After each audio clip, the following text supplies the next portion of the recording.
Okay, hello. Today we're going to have about a 50-minute session because I've got to pick my kids up from school. And in this session we're going to have a quick look at how sound synthesis works in Sonic Pi, what happens underneath the hood, and also how you can start to experiment with building your own synthesizers using something fancy called SuperCollider, which is an impressively powerful tool and will only cover the absolute surface of what you can do with that system. So let's just quickly have a look at what we're going to look at today. So let's just remove the introduction slide. And so today we're going to look at how Sonic Pi reaches somehow the speakers of your system, and that's the magical pathway. And so you write the words play, I don't know, 70, and let's have a look at that here. If I write play 70 in Sonic Pi here, and if I run that code, is it going to make a sound? No. Obviously something's affected the audio whilst I was setting this up. Let me just restart things.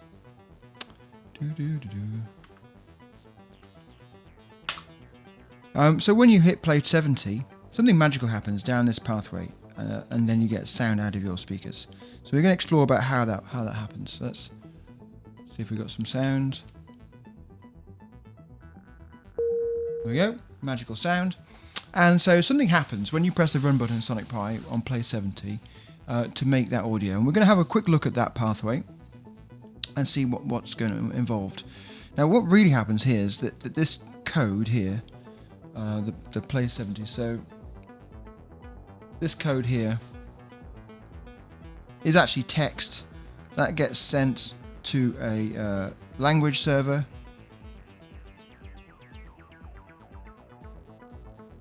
Here, and then the language server reads that text, understands what it's trying to do, and figures out what to actually do. And its job is to convert those commands into special messages called Open Sound Control Messages, OSC for short, to something called SuperCollider. Now SuperCollider has a really fancy API with lots of different commands you can call to tell it to do various different things. And then its job is to actually do this, it talks to the sound card for you. So we go from text to a running program to messages on the network to something called SuperCollider, and then SuperCollider converts it into audio. And so we're going to really spend most of our time looking at this part here, how SuperCollider converts things to audio, and what that means, and how you can actually start to make your own sounds that SuperCollider can convert to audio and trigger them also from Sonic Pi with this play command. So let's have a look actually at various parts of this in a bit more detail. So when I write play 70, actually what's happening here is it's asking to play the default synthesizer with MIDI note 70. That's really what's happening. So what is the default synthesizer? Well, you can change the synthesizers, as you've seen before. Let's actually, if we go back to the code, so if I play the default synthesizer, you can just change the synthesizer with use_synth, and we can change to one of these different synthesizers built in. So what does let's have a look at these piano synthesizer sound like? Or what does the D-Source synthesizer sound like? Or what does the FM synthesizer sound like? They all have a different sound. And so, firstly, what we're doing is we're selecting which synthesizer to use use_synth on our slide here. And the name of the synthesizer, which we can put in that box. And then we say we would like to play that synthesizer with MIDI note 60, say. And that synthesizer gets triggered, whichever synthesizer is in this box. So by default, if you don't write anything there, you get the beep synthesizer, which is a really simple sine wave, and we'll look at that in a moment, how that is implemented. But in essence, what you've got to imagine now is these two commands, that they get sent to the language server. The language server then sends OSC messages to say, play synth, whatever this is, beep, with some parameters. And so maybe it's actually note 60, say. And that special command gets sent to SuperCollider, and SuperCollider, running down here, has a look. It's got inside of it, in its memory, it's got a bunch of synthesizers which are already being preloaded. So part of the booting process of Sonic Pi is to load a bunch of synthesizers from disk, and these are stored in files. So each of these synthesizers, beep or mod saw or FM or all these things, are actually little files on your file system that are bundled with Sonic Pi, and they get loaded into memory, into SuperCollider. And so it tries to match one of these loaded memory synthesizers with the name of this, and if it exists, we're good, and then it will try and trigger it and play it.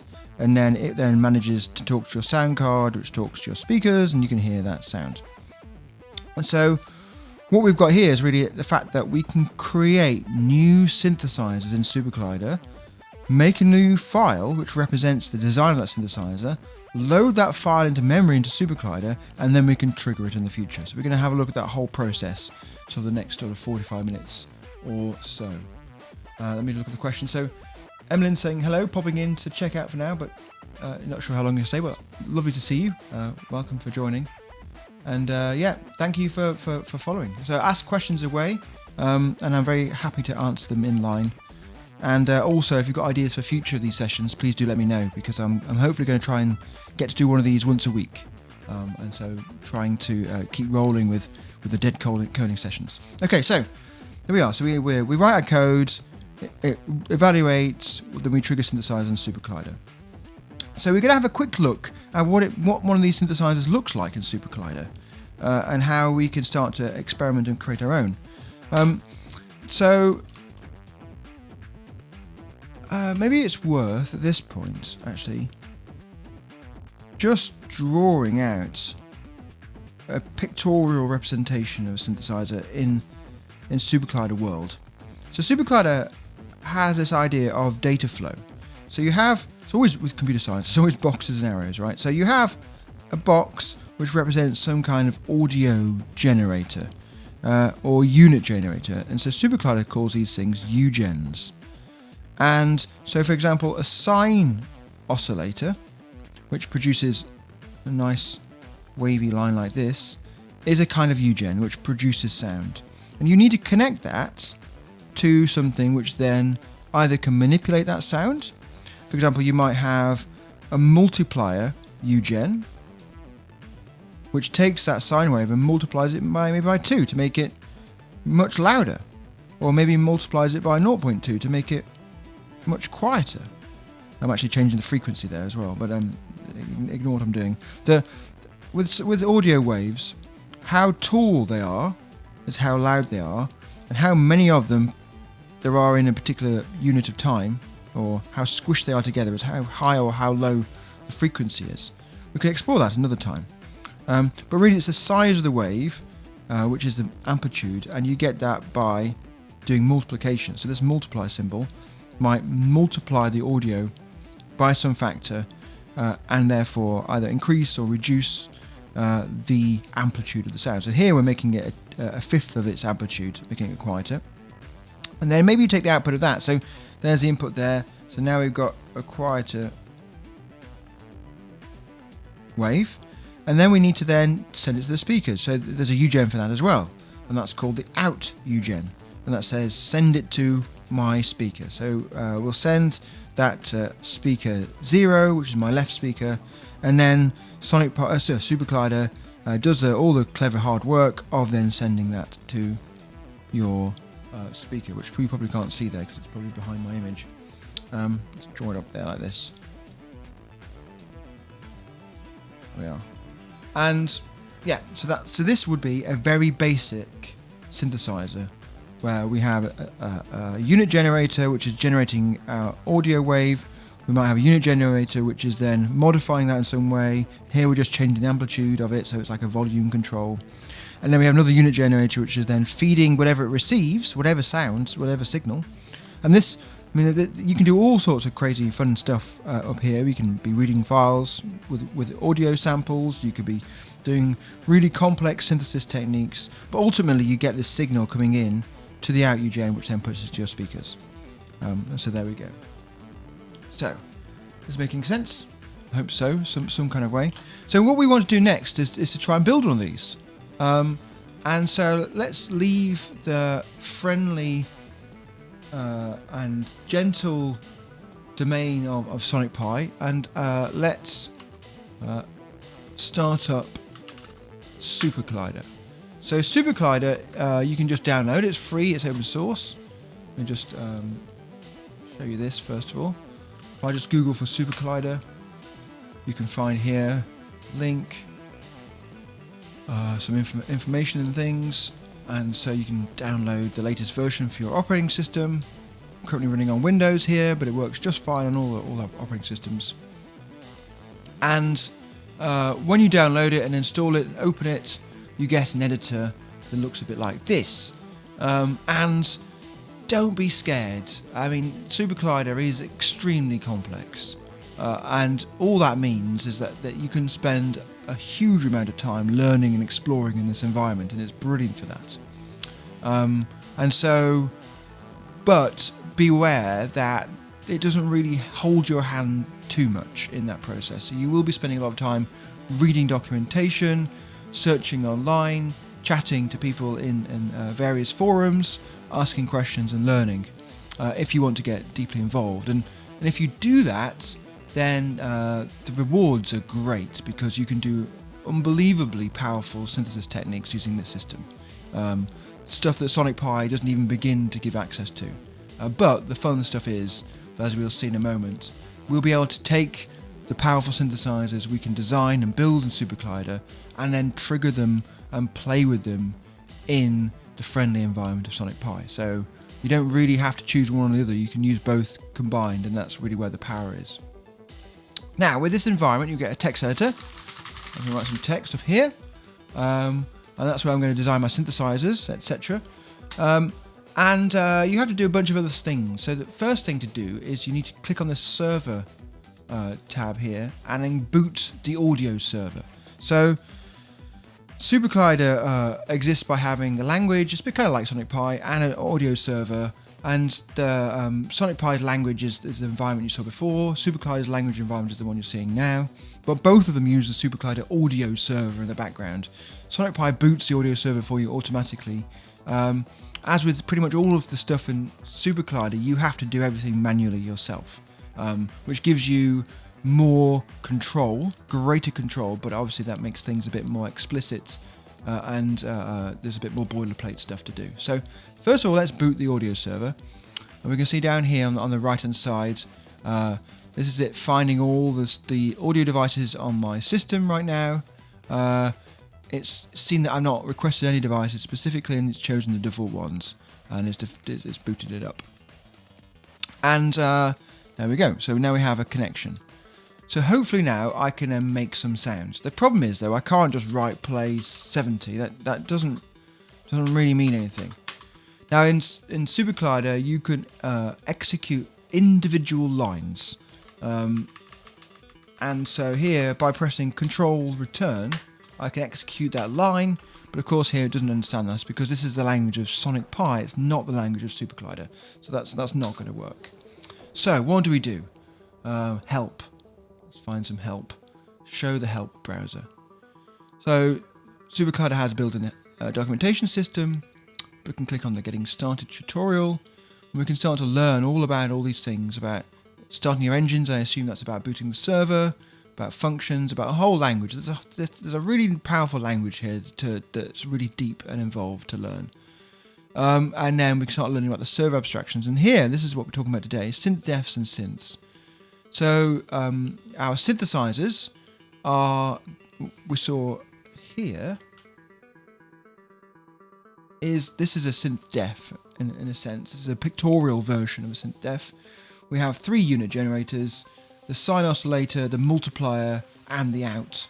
We have a graph of them. We can show how they're connected.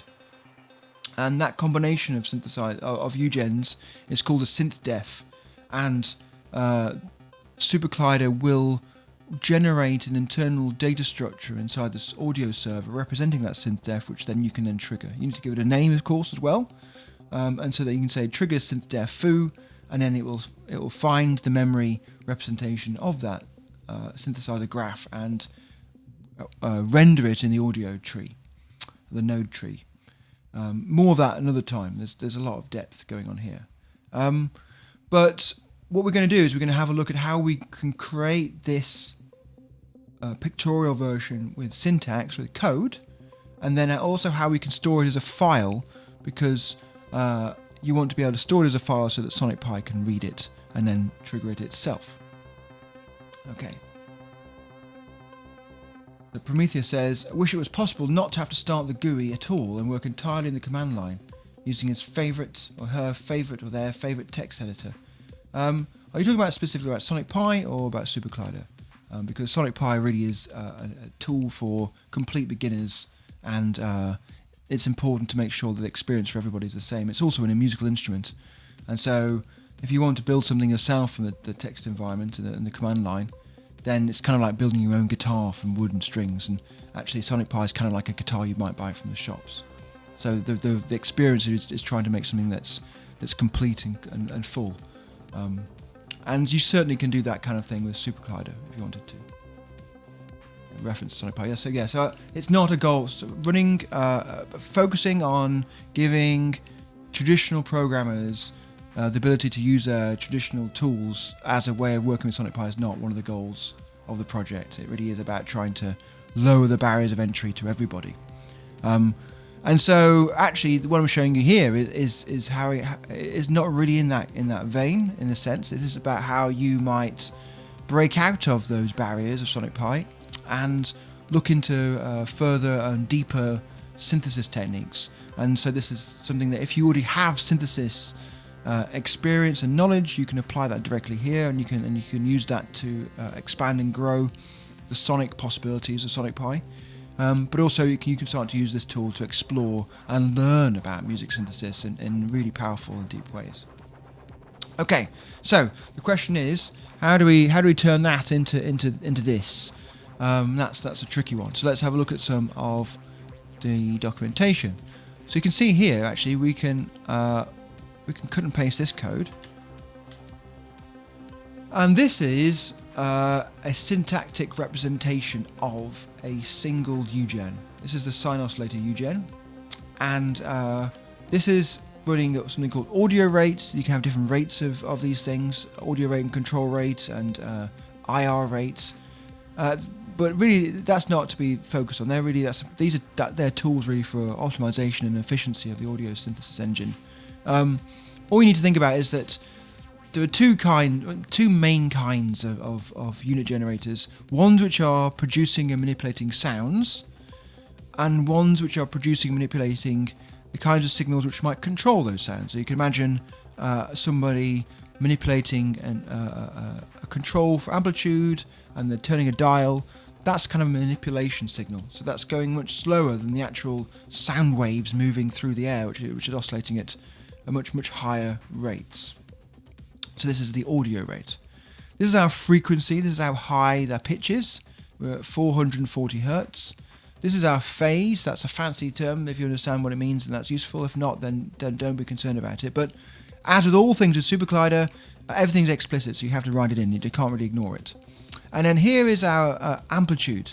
So we showed earlier how we could use this multiplication here. Actually, this is built into the sine oscillator UGen. There already is a multiplication implicit in there, and here we're multiplying it 0.2. So this is actually wrapping up both of these top two unit generators in a single unit generator, and that's really just for efficiency. And then we're going to then play that unit generator to our speakers. So what we need to do is put our cursor here, press Control and Enter, and now we have a continuous tone. To stop the sound, you do Control and full stop, and that will stop the sound. So there we go. So now we have the ability to generate a sound and stop a sound, and generate a sound and stop a sound. And so we can start to see what these different controls do. So if I change this note to 550, you can see that's a different note, or 300, or 3000, I suppose. And what is 1000? So these are the unit of this number is hertz. So this is actually how fast the wave's oscillating up and down per unit of time, per second. So this is an audio wave which is wobbling up and down. So we saw earlier I drew some very basic sine waves. Let me draw some more sine waves. If we have a graph of time here, and these are seconds, or something like this, we can start to draw a sine wave like this. And this is the air moving up and down. Well, it's actually compressing and decompressing. And if this is 1 second, this is a 1 hertz wave. It's just moving up and down 1 time a second. Actually, I think this is half hertz because you've got to do the complete cycle. So it's actually taking 2 seconds to do all the way up and all the way down and back up again. So this is a half a hertz wave. So 1000 hertz is, which we heard of, is 1000 wobbles up and down between 0 and 1 second. So you can imagine 1000 peaks here is that frequency you heard. And 500, which is half of that, is a lower note, and that's fewer ups and downs. Now, in terms of our synthesis techniques, notice the moment we are just writing that unit generator, playing it, and then it's running. When I press Control and Enter, it's going to play for as long as until you stop it. So there's no control over when it stops. So that's something that we don't want in Sonic Pi, because in Sonic Pi all the synthesizers, they all have a defined life cycle. So when you trigger a sound, you tell it how long to play for, and when it completes that duration, then the synthesizer then removes itself from the audio graph and frees its CPU resources that it's generating doing the lookup tables or the sine oscillator. And so we want to be able to add that in. We also want to be able to give it a name, and we also want to store it as a file so we can then transfer it to Sonic Pi. So let's have a look at all those things quickly. So probably the simplest thing right now is to move from this syntax, which is just playing a unit graph. It's really this is SuperCollider trying to be as simple as possible, to something which is a bit more close to where we're going to be ending up, and that's to define a synthesizer with a name.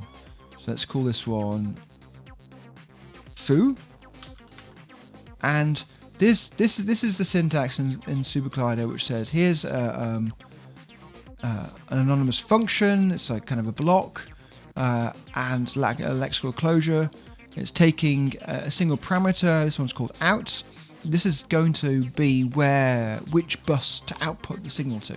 So if you think of buses as if you have two buses in your system, typically that's your left speaker, your left headphone, or your right speaker, your right headphone.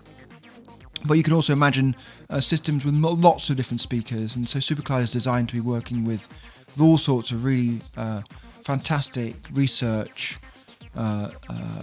suites and studios where you might have multi-channel audios, where you have rooms full of speakers all over the place in all the different positions, so you can imagine then the sound whizzing around the room. But in simple case here, we might just have a stereo signal, so that's left and right channels. But also the output, all these channels as well, you can have internal channels, so you can actually have synthesizers linked together, kind of like in if I go to pictures of Eurorack modules, these kind of synthesizers here, where each of these boxes, sorry, I'm not showing you the pictures. Each of these boxes here, sorry, I used to see the whiteboard. Each of these boxes in the Eurorack. So I was showing you this code before, this synth def here, and I was just explaining. This was the name Foo. This is the output parameter, and we can use the output parameter to do the kind of thing we're doing here, where you take this Y here and connect it to this input here, and this output connects to this input here, and this output connects to this input. So instead of using wires in SuperCollider, you use channels, and they just have numbers.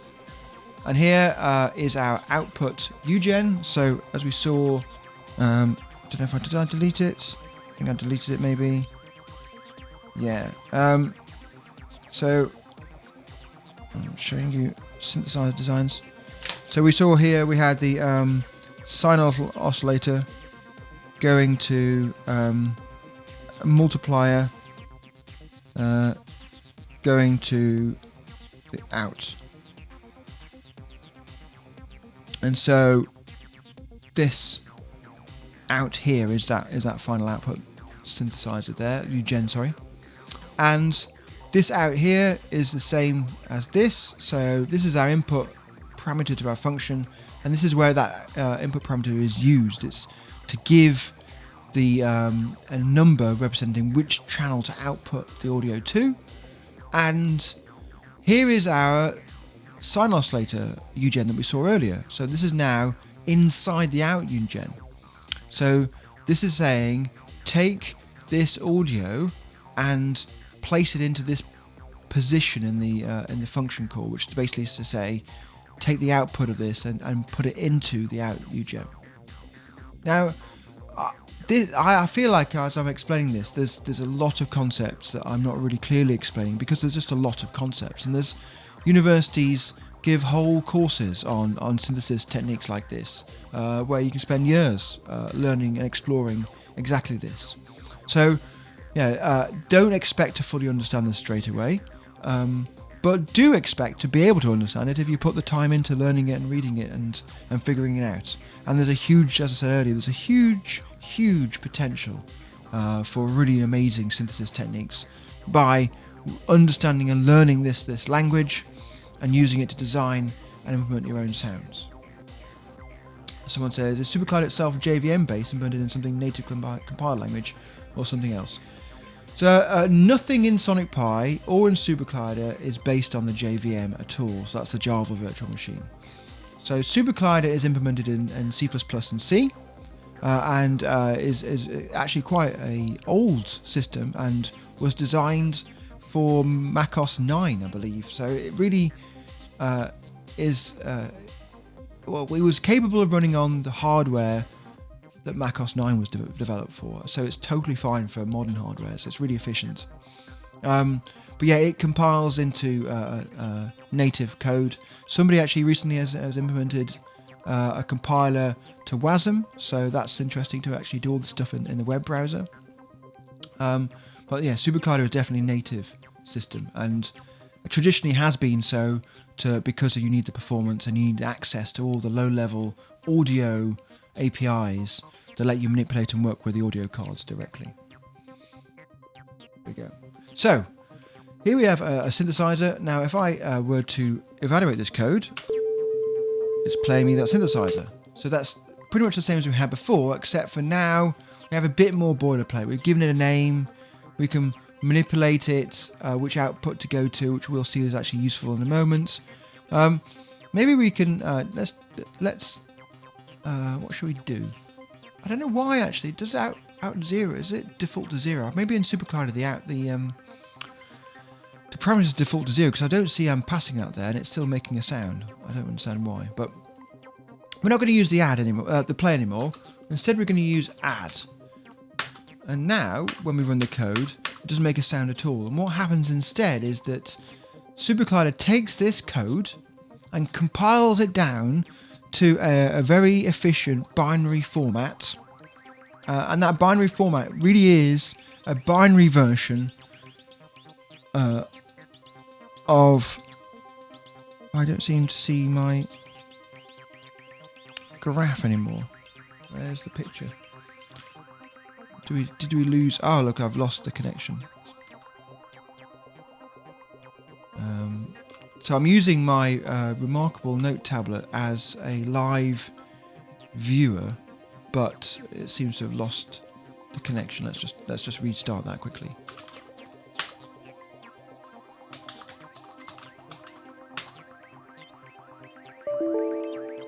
It doesn't seem to want to connect at all.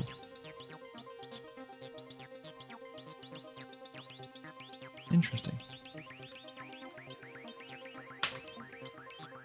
Okay, well, let's just leave that for the moment. I'll reset this. Tablet. Restart it. Should be able to log in a moment. Let's go back to the code. Okay, so what it's doing now is compiling that picture I showed before, which I was just trying to show you again, into this binary format. And then the add basically sends it from the language to the SuperCollider server and then stores it in the SuperCollider server's memory alongside the name foo. So that then you can then send another message to the SuperCollider server afterwards to say, please can you play me that synthesizer foo? So this is kind of like having a design for a analog synthesizer, so one of these things, having the design for it, and when we do the add, we actually sold all the components and build all the whole unit and then put it on our shelf and then put a name on the top of it, foo. And so we've kind of readied that synthesizer for use, but we're not using it. And then what we need to do next is to issue another command afterwards to say, please can we play that synthesizer. And that's using the Synth Command, I believe, if I remember correctly. Let's look down here. Yeah, we say synth.new, and then we say the name of the synthesizer we want to trigger, and that's the one we've just made before, foo, and we can then run that code, and we can now hear our sound again. So, and if we pass it a name that we haven't generated, we can see down at the bottom right we get an error saying that server. Oh no, you can't see that because of my face in the way. Bring that over here. Can we actually maybe put the poster into the top? That's probably the better thing to do. Yeah, so we can see now that it couldn't find food not found. So it has to be one of the synthesizers we have generated, and we can generate a bunch of these. Let's have this one, and let's make another one. Let's call it Foo2, and instead of the sine oscillator UGen, let's use a low LF saw, which is a saw wave. And as you saw there, the documentation just popped up, and I can do a search for LF saw, and you can see there's documentation for each of these things. This is a non-bandwidth limited sawtooth oscillator, and it gives you all the information about what it does, how it works, with examples of its use case. But yeah, let's just hear that. So if I run this code, I can then now trigger Foo2. Oh, that's a really harsh sounding synthesizer. But that actually sounds pretty good at the low frequencies, so let's put that down to 110. And then let's reevaluate it. Oh, it's a bit buzzy as well. Maybe go down to 60. So you can see what you do with SuperCollider, you just keep changing the numbers and big buzzy sound. And you can work with it and experiment and build your synthesizer techniques using a very iterative, organic approach. So what we've got now is we've got these two synthesizers that we can now trigger. But what we really want to do is we want to use them from Sonic Pi, because that gives us a bit more control and power. Now luckily, if we go to Sonic Pi and look in the help system, we can see down here there's all the different commands in the language, and one of them is the command load synths.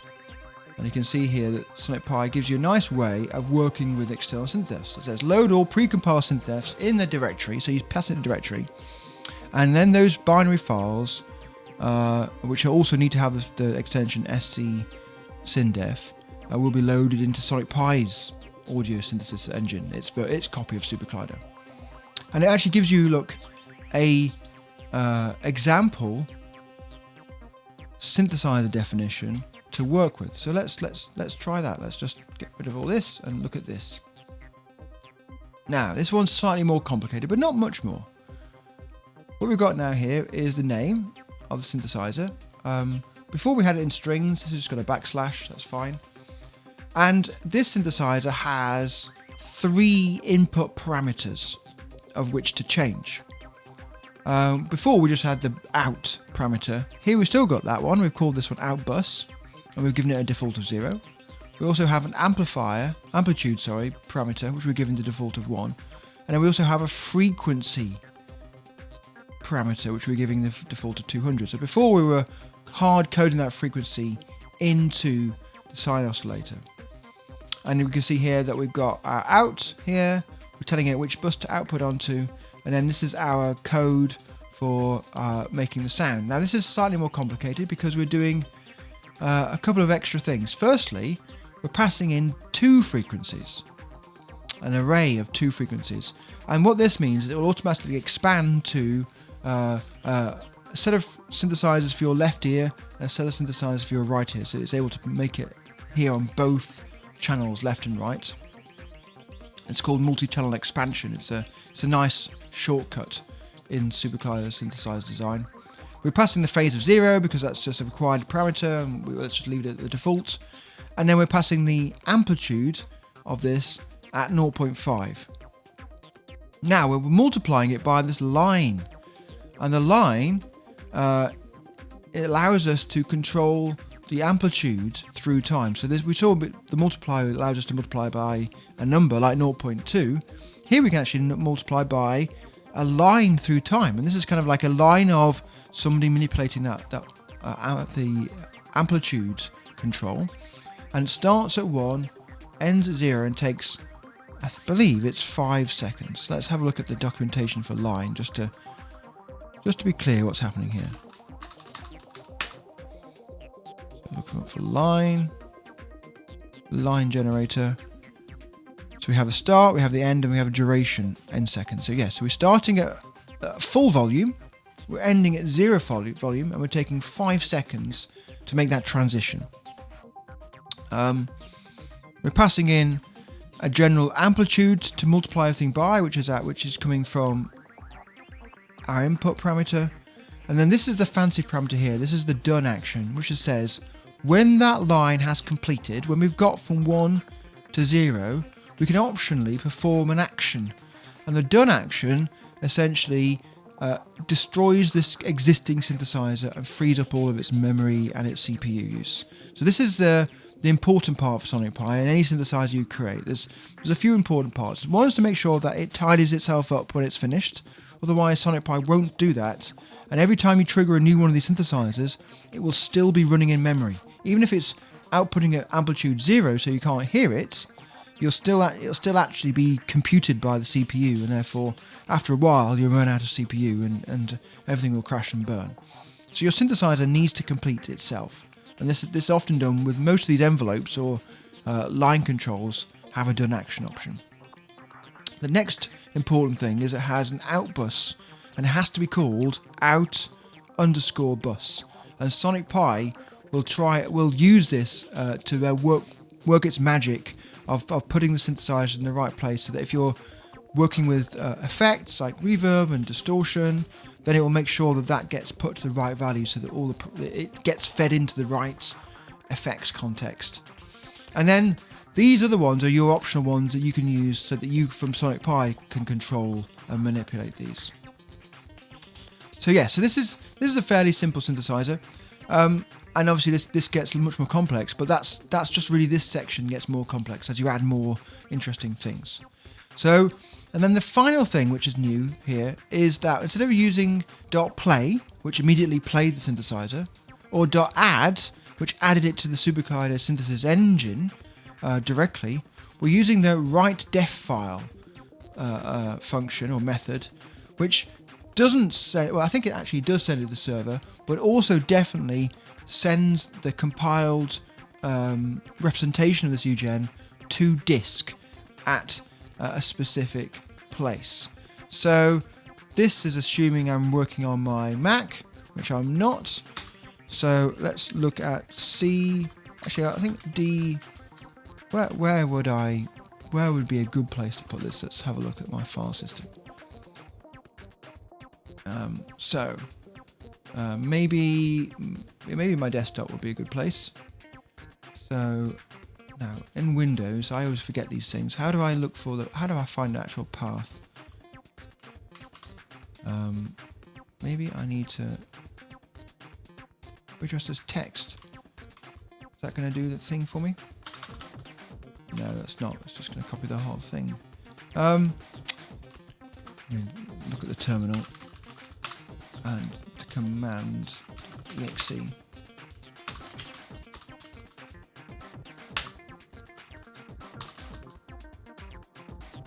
I think my C users, is it right? Sam desktop. Yeah, do. Right, okay. I think that's what I need to be writing. So let's copy that. Can we paste that into here? No.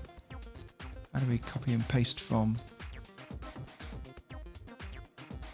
Windows terminal? How do you do that?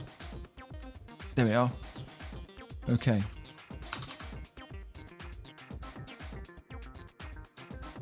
So this is a path to a folder on my computer. You obviously need to use the syntax appropriate for your operating system. At least I think that's the case. I've never really tried this from Windows actually, so let's give it a go. Unexpected key. Oh, maybe there needs to be forward slashes. Let's try that. Certainly the case with Ruby. Yes, okay. So even on Windows, you have to use forward slashes, otherwise the string thinks it's some sort of a character escape. Now, hopefully, on my desktop, I have a synthesizer. Yes, look, here's a file called PyTest, which matches the name of the synthesizer I created, and it's got the scsyndef extension, and you can see it's only 481 bytes. It's a tiny file. And so this is something that you can now use afterwards to load into SuperCollider to play with it. So let's do exactly that. So let's take this path which we had before, and let's go over to SuperCollider, Sonic Pi, sorry, and let's say use underscore synth pi test, and then we want to play note 100, which is our frequency. And these are now no longer in MIDI notes, these are in hertz, because we're not doing anything funky and cool, converting the units. We're just passing raw parameters straight to this. There's one more thing we need to do, is in the options, you need to enable external synths and effects. If you don't enable this option, then this won't work. And you also need to load synth and pass it that directory that we stored the synth file in. So now we now have a synthesizer running, and notice it's taking 5 seconds to fade out. So we're triggering now that synthesizer from Sonic Pi, and we can now pass it different parameters here. Oh no. Now interesting. So maybe I need to say, yeah, okay, you need to specify the name of the parameter.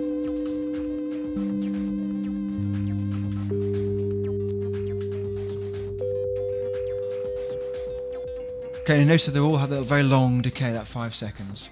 So we can now look, we can see how this is working by changing this to the low frequency saw wave, evaluating our code, and then go back to Sonic Pi and running this now, and then hearing an immediate change of the definition of pi test.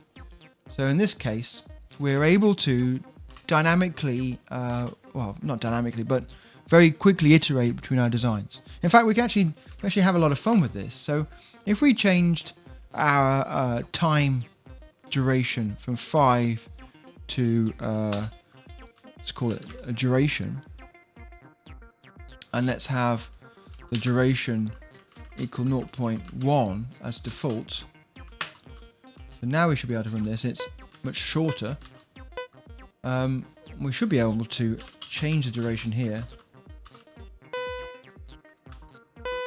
We've made our parameter here to play with. What we can do now actually is put a whole of this in a live loop and sleep for 0.25 seconds, say.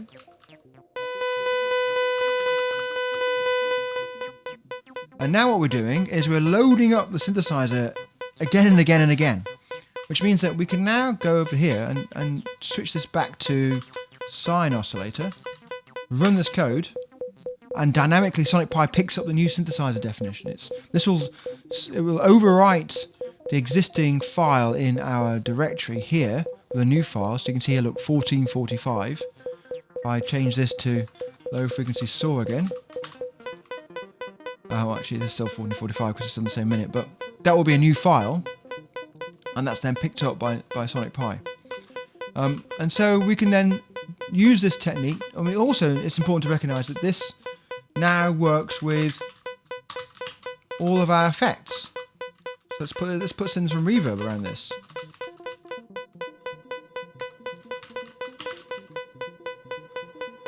Maybe some echo around this.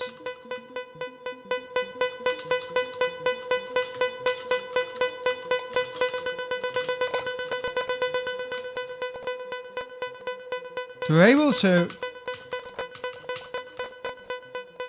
we're able to take our raw synthesizer we've designed just now in SuperCollider and manipulate it directly from Sonic Pi. And once you started playing with SuperCollider, you start to recognize that SuperCollider's power, at least this is my perception of it, and there's a lot of amazing SuperCollider users out there to learn from, and they'll all have their own perspectives on this topic. But at least from my perspective, SuperCollider is amazing at doing exactly this, designing new sounds. Where it is, at least for me, less powerful is for the live manipulation of these things from a performance perspective. Although it is extremely powerful for performance, and you can do way more things with SuperCollider than you can do with Sonic Pi. Typically, those things require a lot more time and effort and code, and so that can get in the way of a live performance, because you really want to be able to do things efficiently and quickly, to be able to manipulate the score so that you can change what's being played immediately. So things like adding effects to this is non-trivial. You have to create, we can maybe have another session for that, where you have to create buses, and you can then create your effects as another synthesizer, and then you have to then manually output, so you have to use this outbus option to specify that the output of this synthesizer goes into the input of the effect, and the output of the effect goes into the out UGen. And so you manually set up your audio chains with code, and that obviously gives you huge amounts of flexibility and power and control over how you do that audio graph setup.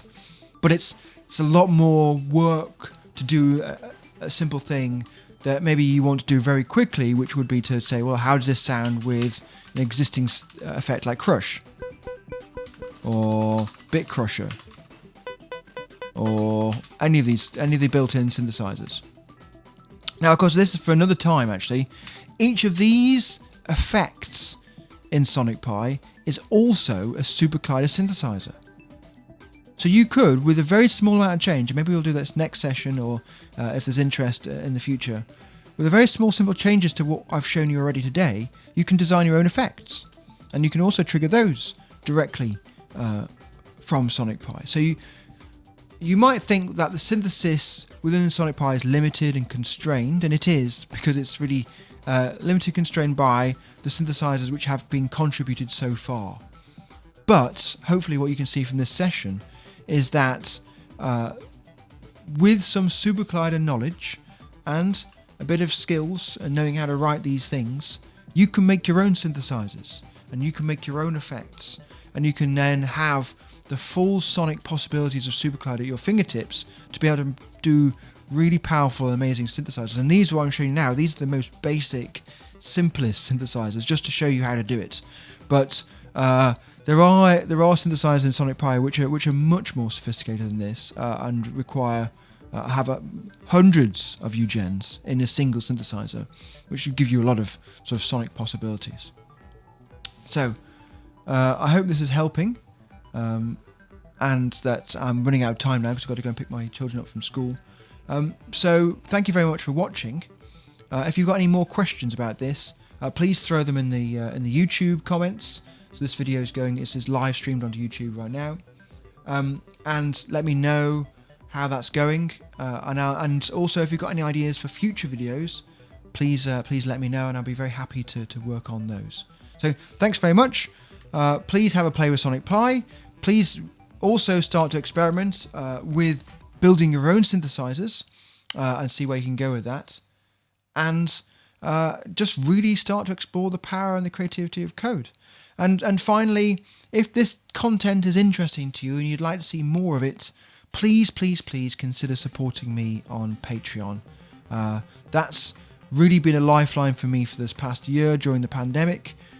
Without the support from Patreon supporters this last year, I definitely wouldn't be in a position to be continuing to work on Sonic Pi and also to start making videos like this. So if you want to see more of these and you really want to get involved and support the project, support my work, please support me on Patreon, and you can find that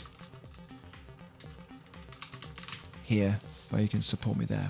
So thank you very much again, and tune in hopefully next week where we'll have another dead coding session, and before that I'll be doing live performances. So watch this space, watch my Twitter for announcements for live coding performances, live directly from here from the studio in Cambridge. So thank you very much. Take care.